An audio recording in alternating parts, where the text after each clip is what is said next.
La réalité du Saint-Esprit.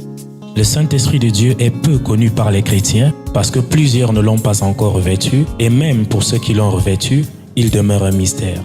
La lecture de ce livre vous permettra de le revêtir, de connaître son langage et de découvrir les mystères cachés de sa personne.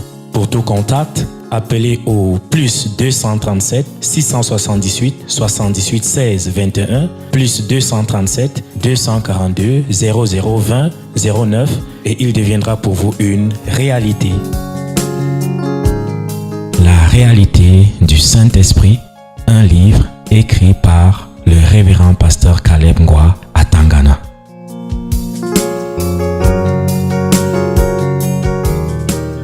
Nous allons partir dans un autre texte. Allons dans Luc au chapitre 11, à partir du verset 37. La Bible dit, pendant que Jésus parlait, un pharisien le pria de dîner chez lui. Il entra et se mit à table. Le pharisien vit avec étonnement qu'il ne s'était pas lavé avant le repas. Mais le Seigneur lui dit, vous, pharisiens, vous nettoyez le dehors de la coupe et du plat. Et à l'intérieur, vous êtes pleins de rapines et de méchanceté. Insensé, celui qui a fait le dehors, n'a-t-il pas fait aussi le dedans? Donnez plutôt en aumône ce qui est dedans. Et voici, toutes choses seront pures pour vous. Mais malheur à vous, pharisiens, parce que vous payez la dîme de la menthe, de la rue et de toutes les herbes, et que vous négligez la justice et l'amour de Dieu. C'est là ce qu'il fallait pratiquer, sans omettre des autres choses. Malheur à vous, pharisiens, parce que vous aimez les premiers sièges dans les synagogues et les salutations dans les places publiques. Malheur à vous, parce que vous êtes comme les sépulcres qui ne paraissent pas et sur lesquels on marche sans le savoir. Un des docteurs de la loi prit la parole et lui dit, Maître, en parlant de la sorte, c'est aussi nous que tu outrages. Et Jésus répondit, malheur à vous aussi, docteurs de la loi, parce que vous chargez les hommes de fardeaux difficiles à porter et que vous ne touchez pas vous-même de l'un de vos doigts. Malheur à vous, parce que vous bâtissez les tombeaux des prophètes que vos pères ont tués. Vous rendez donc témoignage aux œuvres de vos pères et vous les approuvez, car eux, ils ont tué les prophètes et vous bâtissez leurs tombeaux. C'est pourquoi la sagesse de Dieu a dit, je leur enverrai des prophètes et des apôtres.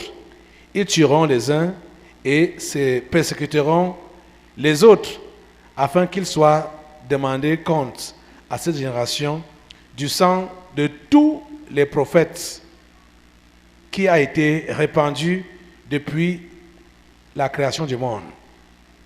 Depuis le sang d'Abel jusqu'au sang de Zacharie, tué entre l'autel et le temple. Oui, je vous le dis, il en sera demandé compte à cette génération. Malheur à vous, docteurs de la loi, parce que vous avez enlevé la clé de la science. Vous n'êtes pas entrés vous-même et vous avez empêché d'entrer ceux qui le voulaient.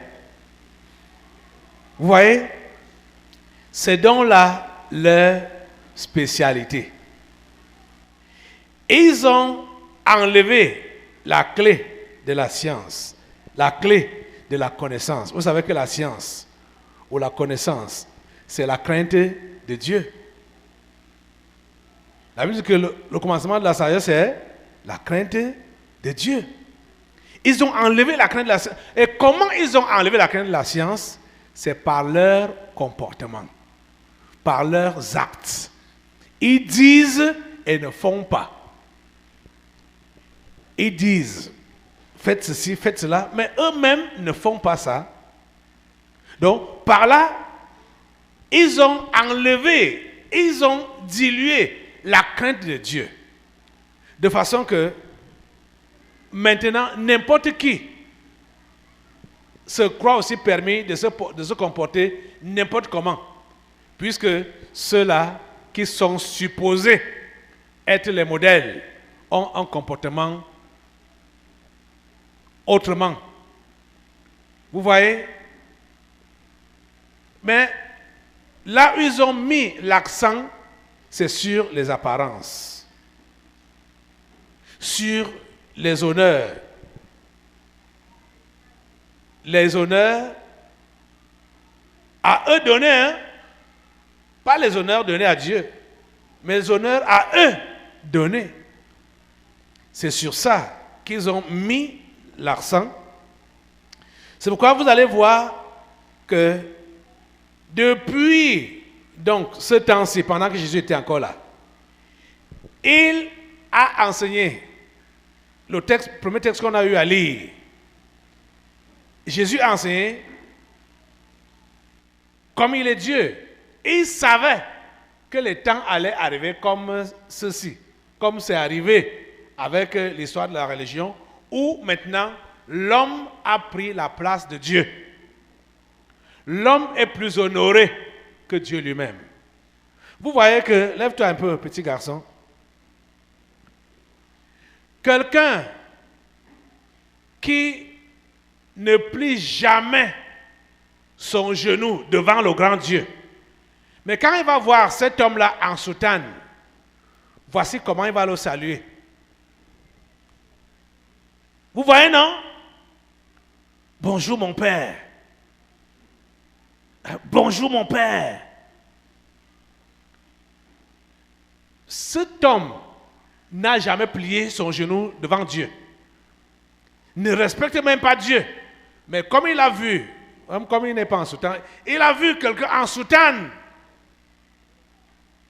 avec la grosse croix, une grosse croix là, au cou, qui arrive même parfois jusqu'au rein là. Bonjour mon père. Loué soit Dieu. Hein?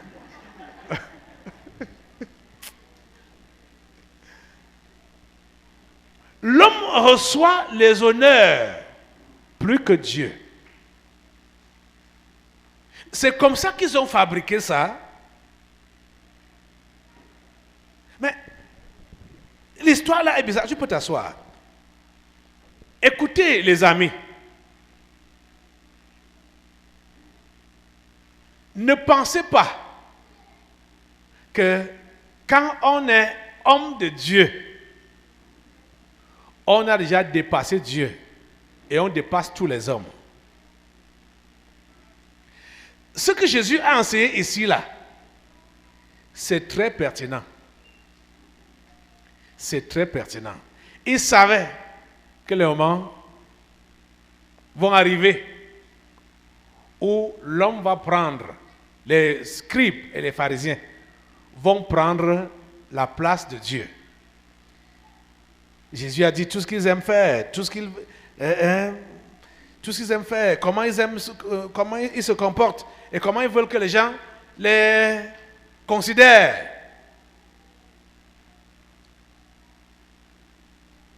Quand Jésus est entré à Jérusalem, ce moment-là était un moment prédit par les prophètes concernant Jésus, qui devait entrer à Jérusalem sous des acclamations, monter sur un ânon. Ça avait été prédit depuis longtemps.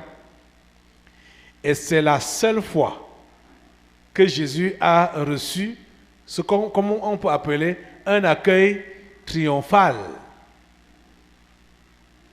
Vous comprenez ça? C'était l'accomplissement d'une prophétie. Mais vous savez qu'aujourd'hui, ceux qui s'appellent là serviteurs de Dieu, ils ont pris la place de Dieu. Au point où leur accueil doit toujours être triomphal. Ce n'est pas pour rien que Jésus nous a mis en garde. Repartons dans Matthieu 23 là. Matthieu 23.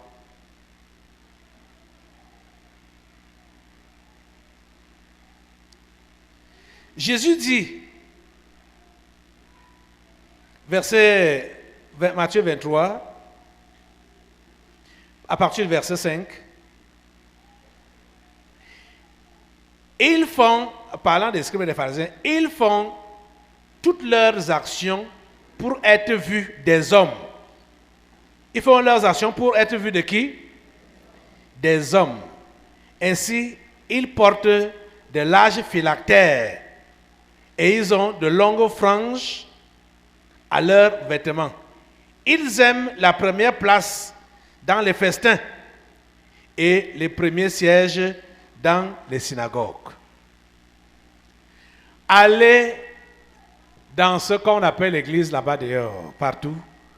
Vous allez voir qu'il y a siège par siège. Il y a des trônes, il y a des sous-trônes, il y a des places d'honneur, il y a des sièges spéciaux, soit pour les pasteurs même. Lui-même, il est sur le trône. Hein? Ces petits pasteurs sont aussi sur les petits trônes à côté. Les invités d'honneur sont là, assis à la première place. Et vous allez voir que même quand ces invités d'honneur ne sont pas venus, ces places-là restent vides. Hein? Ça les attend. Ça les attend. Les places d'honneur sont là, devant. Et c'est ça que Jésus a dit. Jésus, oh mon Dieu, il a prédit tout ce qui se passe dans ce qu'on appelle Église aujourd'hui. Dans ces cases-là. C'est le nom que les démons même ont donné à ces milieux-là. Les places d'honneur, ils aiment la première place dans les festins et les premiers sièges dans les synagogues.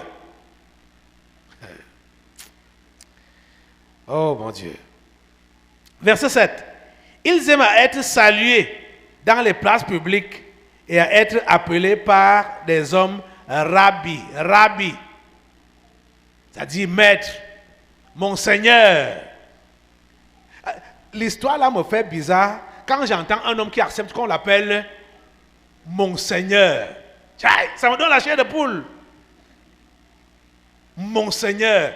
Il prend la place de Dieu. Et vous voyez les honneurs, les respects qu'on leur donne. Quelqu'un qui n'a jamais plié son genou devant le grand Dieu, plie le genou devant un homme, l'appelant son Seigneur. Son Seigneur. Hey! Ils aiment à être salués dans les places publiques et à être appelés par les hommes Rabbi, Rabbi, mon Seigneur, mon Seigneur, Maître.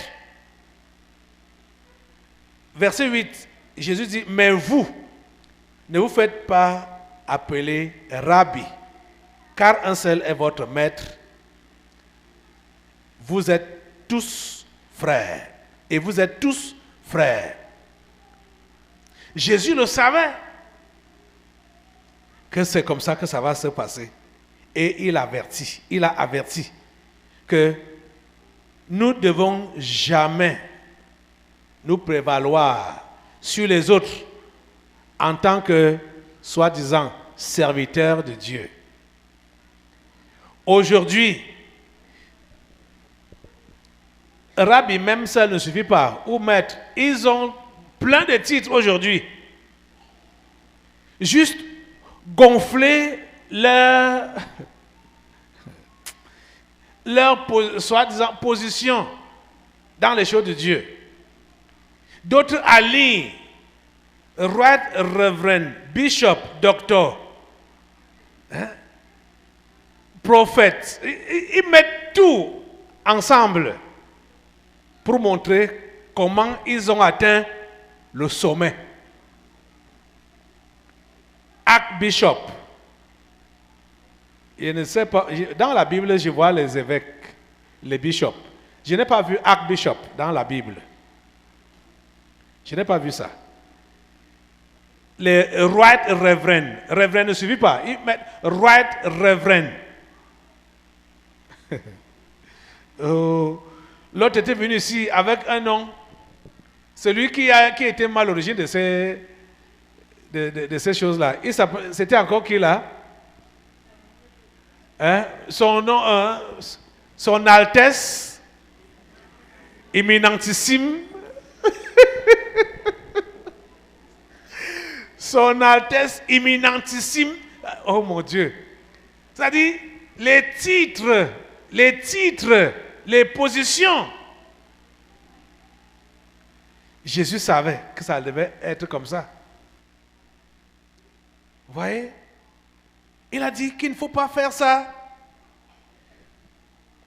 Et n'appelez personne sur la terre votre Père, car un seul est votre Père, celui qui est dans les cieux. Jésus savait que les anges déchus allaient porter les robes et les grosses croix et les gros chapeaux pour qu'on les appelle mon Père. Vous comprenez? Quand Jésus dit n'appelez personne sur la terre mon Père, ce n'est pas pour dire aux enfants que vous n'allez pas appeler votre Père votre Père. C'est dans les choses spirituelles. Hein? Et Jésus prévoyait l'histoire qu'on vit maintenant là. Que les anges déchus, en robe, en grosse croix, avec les serpents qu'ils ont appelés cannes en main là, qu'on les appelle mon Père, souverain Père. Jésus a dit que ça ne doit pas se faire ainsi. Il savait que ça allait arriver à ce niveau-là. Parce que vous savez tous qu'au niveau de la religion, le représentant, il prétend que le représentant de Dieu sur terre, c'est celui qui est là-bas à Rome. Et on l'appelle le souverain Père. Hein? Souverain quoi? Souverain pontife. Pontife, c'est quoi encore là? Toujours les qualificatifs éminentissimes.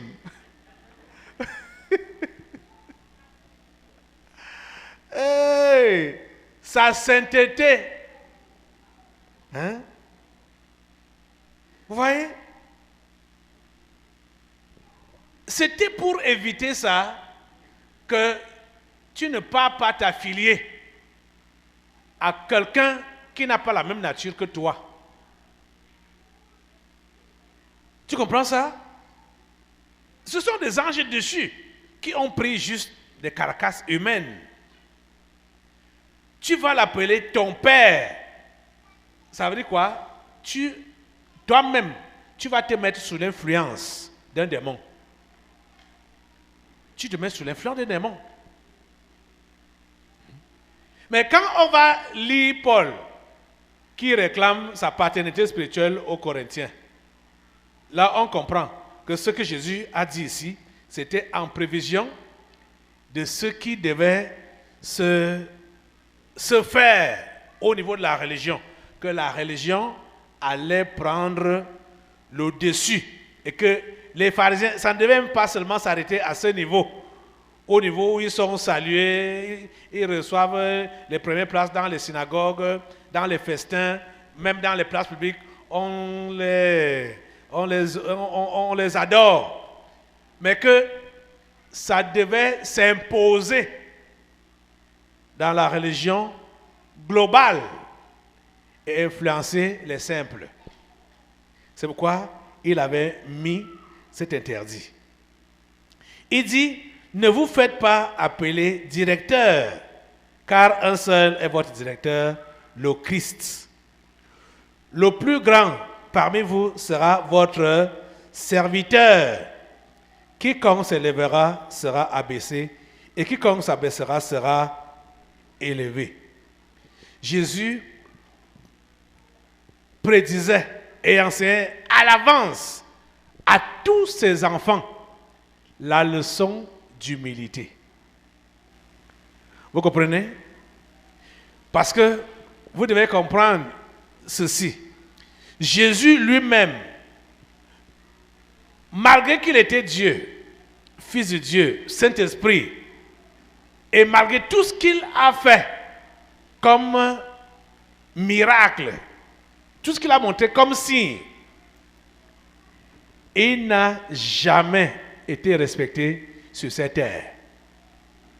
Et il a dit clairement que ceux qui vont croire en lui subiront la même chose. Il a dit que si on a fait ça au bois vert, qu'en sera-t-il du bois sec? Et il a préparé tous ses croyants à se préparer mentalement concernant le traitement que le monde devait leur réserver. Donc, enfant de Dieu, serviteur de Dieu, ne cherche pas à te faire prévaloir, à te montrer, à vouloir dominer les autres, à chercher les honneurs à tout prix. Ne recherchez pas ça. C'est ça qui a tué le christianisme aujourd'hui.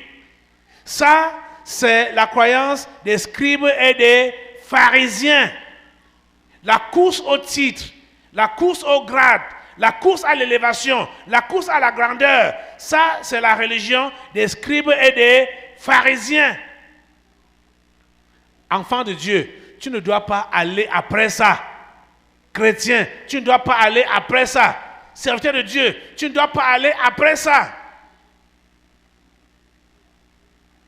Regardez un peu David, que Dieu a appelé un homme selon son cœur. David était vraiment un homme selon le cœur de Dieu.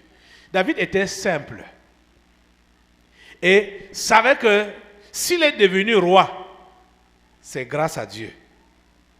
S'il demeure roi, c'est grâce à Dieu. S'il va mourir roi, c'est grâce à Dieu. Donc, pour lui, c'est Dieu qui était le premier d'abord.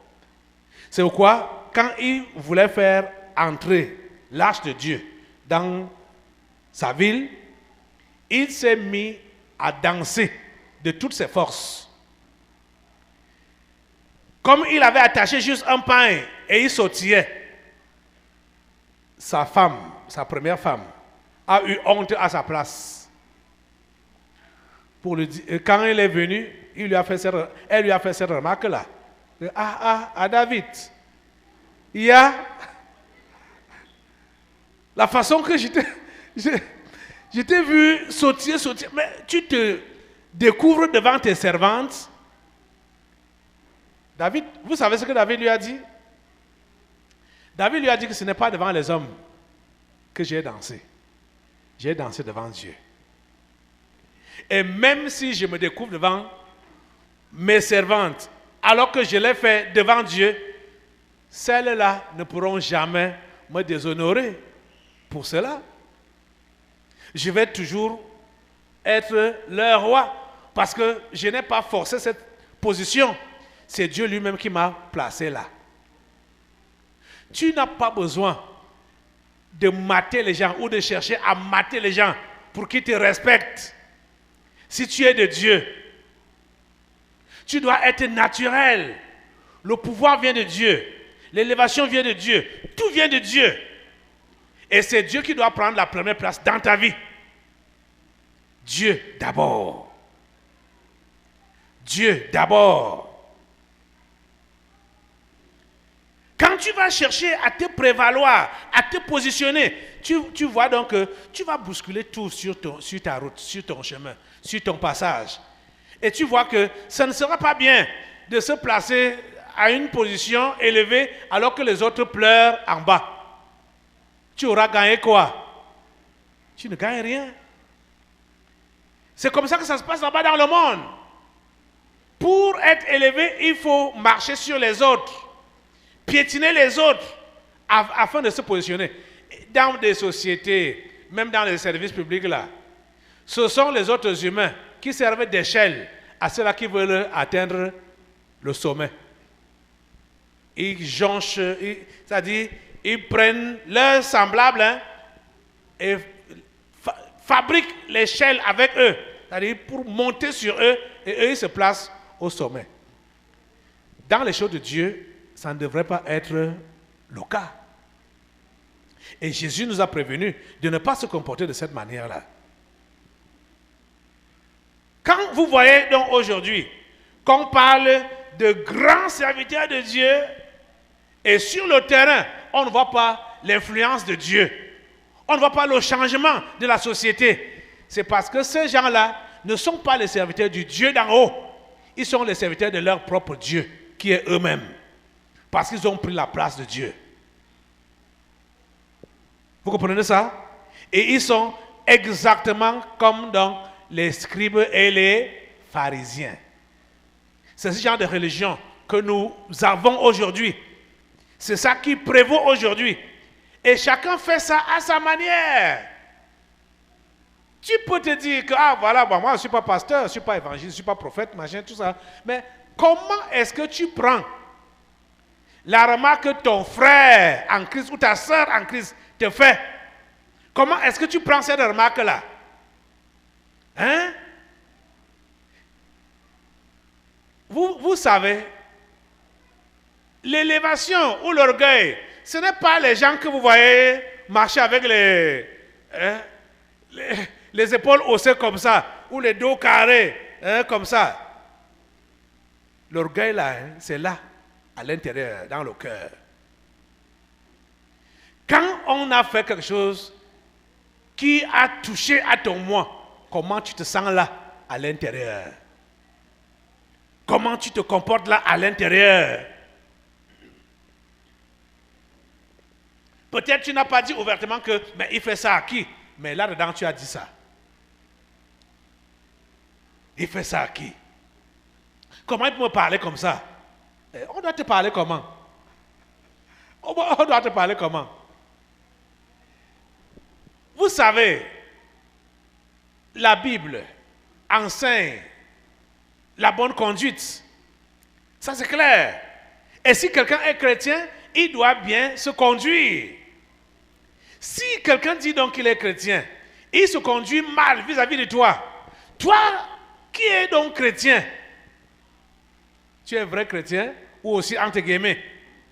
Si tu es donc touché à cause de son mauvais comportement, au point d'être blessé dans ton fort intérieur là, qui est plus païen que l'autre? Qui est plus païen que l'autre? Celui qui t'a offensé ou bien toi qui es offensé? Hein?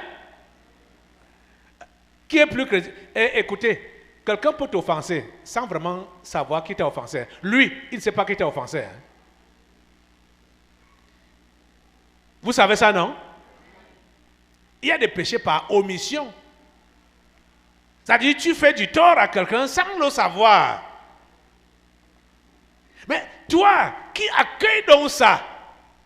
Peut-être quelqu'un t'a offensé. Lui, c'est un péché d'omission qu'il a fait.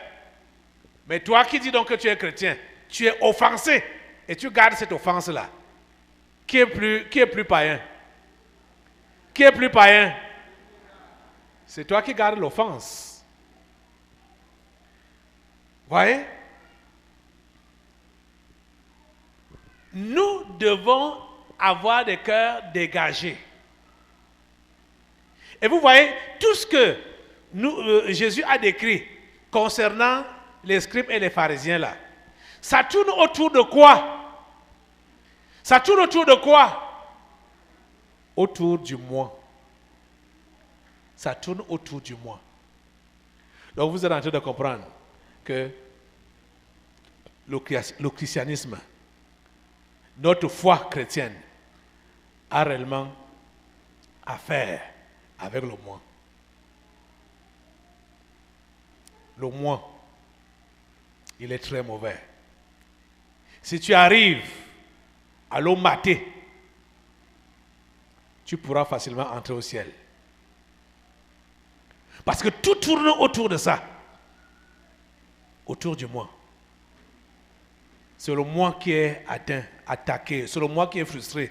C'est le moi qui veut se positionner. Le moi qui veut se venger. C'est le moi qui réclame. C'est le moi qui veut être guéri. Le moi qui ne veut pas être frustré. Le moi qui ne veut pas qu'on le rabaisse. C'est le moi. Si tu arrives à dominer ton moi, et comprends, ce n'est pas un combat qui est appelé à finir au match retour. Hein? Tu comprends, non? Le combat contre moi n'a pas seulement deux phases, aller et retour. Le combat contre le moi, c'est un combat à multiples reprises. Vous comprenez? Tu fais aller, retour, vous partez aux prolongations et les prolongations ne finissent jamais. C'est toute ta vie sur cette terre que tu combats contre le moi. Et tu dois le maintenir assujetti. Tu as compris ça? Si vous compreniez cela depuis longtemps, c'est que vous êtes des bons chrétiens depuis fort longtemps. Et que les choses ont déjà avancé avec... Ça dit que les choses de Dieu ont même beaucoup avancé entre vos mains. C'est le moi qui est le problème. C'est le moi qui est le problème. C'est-à-dire, essaie seulement de regarder. Quand tu es frustré, qui est frustré? Pourquoi es-tu frustré? Quand tu n'es pas content, qui n'est pas content? Pourquoi n'es-tu pas content? Hein? C'est parce que quelque chose ne va pas en toi là. Vous voyez ça? Or, la vraie vie chrétienne nous enseigne que si je vis, ce n'est plus moi qui vis. C'est le Christ qui vit en moi. Vous voyez donc la différence? Et c'est ça que Jésus enseignait donc ici. En nous faisant comprendre que chez les scribes et les pharisiens, c'est le moi qui prévaut. Ce sont les titres qui prévalent. Mais le vrai chrétien doit être simple, effacé, dominant le moi, marchant sur le moi. Et c'est comme ça qu'il va donc passer de victoire en victoire. Hein? Le plus grand parmi vous sera appelé votre serviteur. Ça, c'est une qualification que plusieurs n'aimeraient pas avoir. Parce que quand on parle de serviteur, c'est esclave. Esclave. Le plus grand parmi vous sera appelé votre serviteur. Mais je sais que ce n'est pas facile et évident que vous êtes dans un groupe. Ça commence par deux personnes ou plusieurs personnes. Et c'est vous qui êtes toujours appelés à travailler, à servir. Vous allez revendiquer que les autres aussi doivent faire quelque chose. Mais vous êtes en train de voir que si vous êtes chrétien et vous avez cette intention-là, que non, dans ce groupe, c'est moi seul qui travaille, moi seul, qu'est-ce qui se lève encore là? Qu'est-ce qui se lève encore là? Ça veut dire que la leçon donnée par Jésus n'a pas été assimilée. Vous devez être serviteur. Ne revendiquez pas les services des autres. Si vous voulez même que les autres fassent quelque chose, il faut qu'ils apprennent en vous voyant faire. Si quelqu'un est un vrai humain là, et enfant de Dieu, il voit comment l'autre est en train de travailler dans le bon sens. n'importe comment, lui-même, il va se ressaisir pour dire non, il faut que je fasse aussi comme lui. C'est-à-dire, tu lui montres l'exemple par la pratique. S'il est un humain, s'il est chrétien, il va apprendre. Il va se mettre à l'école. Tu comprends ça? Il va le faire. Mais si tu dis, je ne fais plus, comme lui-même ne veut rien faire, je ne fais plus, je ne suis pas ton esclave, et tu dis que tu es chrétien, tu as ce genre de langage-là, tu as échoué. Tu as échoué. Tu as compris ça? Jésus dit quoi? Le plus grand parmi vous sera votre serviteur. Verset 11. Mais, dans notre contexte, et le contexte des pharisiens, c'est que le plus grand s'assoit et on le sert. C'est ça, non? Il s'assoit, il croise les pieds, on le sert. On a fini de servir, on vient débarrasser. On vient enlever les assiettes. Voilà là le plus grand. Or, le plus grand, dans le contexte chrétien, c'est celui qui sert. Commencez à descendre. Ça ne sera pas facile, mais apprenez cela. Avec l'habitude, vous allez vous en sortir. Vous comprenez? Pour être de vrais chrétiens. Vous devez savoir ce que vous cherchez. Qu'est-ce que vous cherchez? L'entrée au ciel. Donc, par tous les moyens,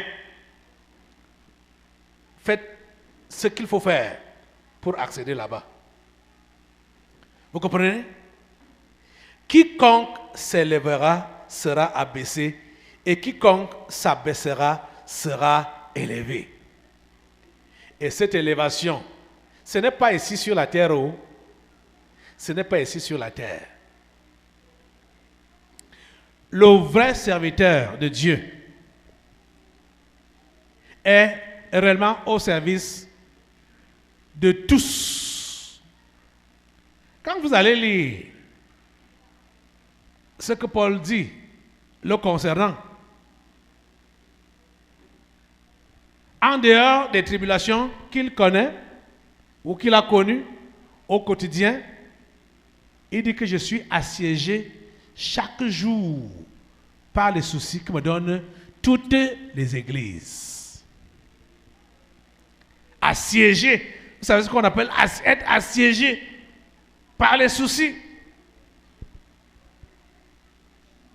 Donc, le vrai serviteur, il est réellement au service de tous les croyants qui sont sous son autorité.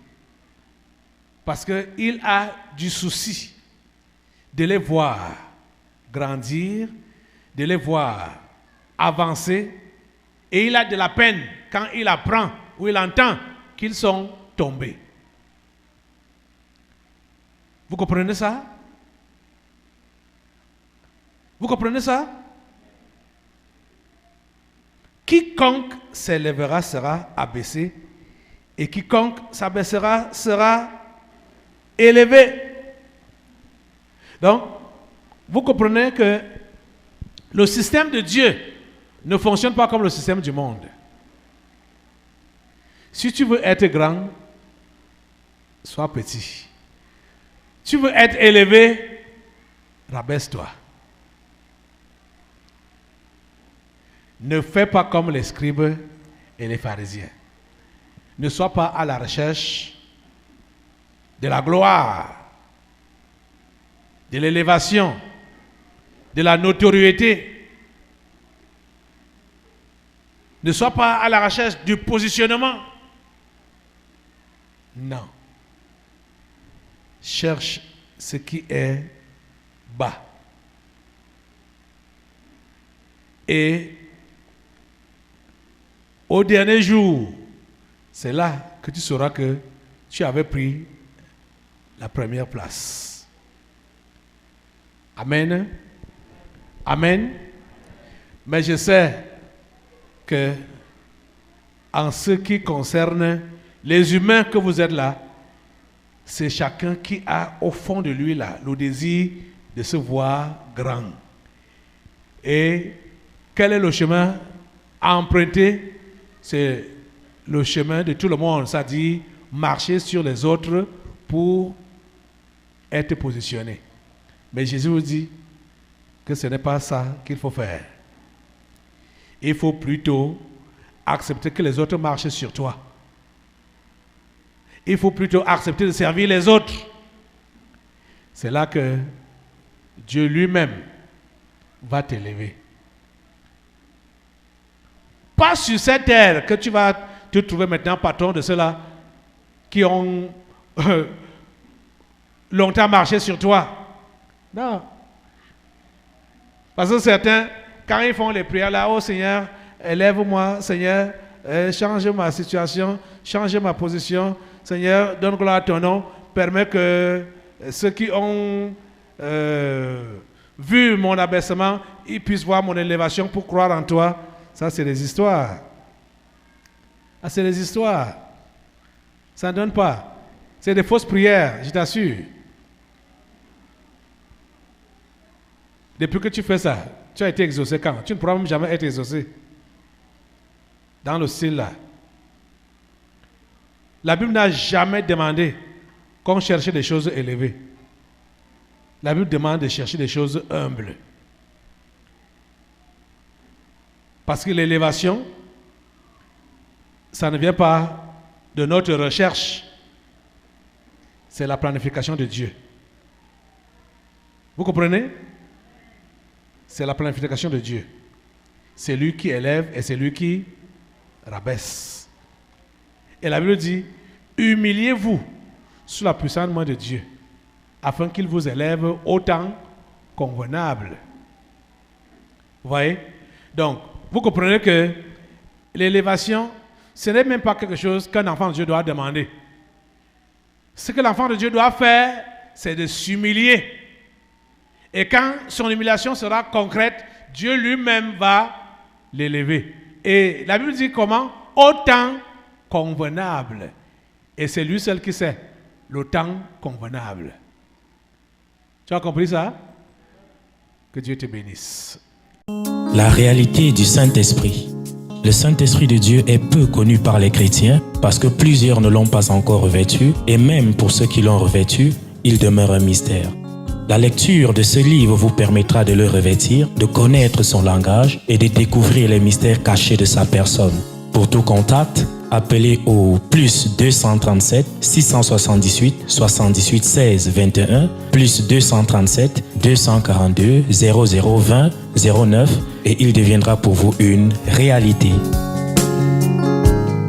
La réalité du Saint-Esprit, un livre écrit par le révérend pasteur Caleb Ngwa à Tangana.